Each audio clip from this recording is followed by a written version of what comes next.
Bonjour à tous et bienvenue dans cette nouvelle vidéo concernant la gestion de vos acomptes. Après avoir activé les acomptes et avoir reçu vos paiements en ligne, voici comment les gérer. Pour cela, rendez-vous dans l'onglet Gestion de la caisse à nouveau, puis Paiement et retrait. Une fois que vous y êtes, vous trouverez trois icônes, mes paiements en ligne, mes retraits et mes données bancaires. Aujourd'hui, ce qui nous intéresse, c'est mes paiements en ligne. J'atterris ensuite sur cette page me permettant de voir, grâce à une date de début et une date de fin, tous les acomptes qui m'ont été payés, consommés, remboursés ou refusés. Vous retrouvez donc les statuts ici, comme par exemple le premier qui est noté en payé, avec le nom du client, le montant de l'acompte réglé et le montant total de la prestation.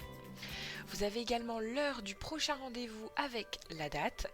Et tout au bout, on retrouve un petit icône type dollar barré. Cela va vous servir à rembourser le client. Si jamais il vous appelle quelques jours avant et vous dit qu'il est dans l'impossibilité de venir au rendez-vous, vous pouvez exceptionnellement lui rembourser son acompte. Je vous conseille de garder un petit peu d'argent de côté que vous recevez pour pouvoir rembourser les clients que vous souhaitez. Nous retrouvons également donc le statut consommé, nous permettant de voir quels acomptes ont été consommés donc à l'encaissement. Et nous retrouvons donc également deux autres statuts. Le refusé, c'est qu'il y a eu un souci au niveau du règlement en ligne, donc le paiement a été refusé. Et nous retrouvons le petit icône en orange remboursé, nous indiquant que l'acompte a bien été remboursé à la cliente. Nous allons maintenant voir comment encaisser un acompte.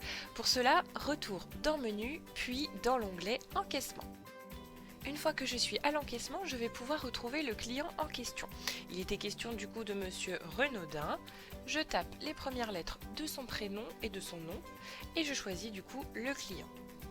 Une fois que j'y suis, nous allons pouvoir récupérer la prestation.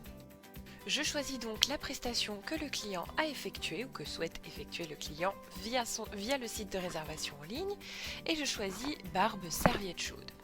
Une fois que la prestation est ajoutée, je vérifie si tout est OK et je passe au règlement. Le logiciel va m'indiquer qu'un acompte de 9 € est disponible pour ce client. Est-ce que je souhaite le passer sur le ticket? Je peux dire oui. Et là, il ne nous reste plus que 26 € à faire payer au client. Je choisis donc le mode de règlement que je souhaite, donc il peut être en carte bleue également, et le paiement va passer à partir du moment où je clique sur encaissement. Sachez que tout paiement en ligne, que ce soit de l'acompte, du bon cadeau ou de la vente de produits, passe en carte bleue dans votre logiciel. On se retrouve dans une prochaine vidéo concernant le retrait de votre argent suite au paiement en ligne.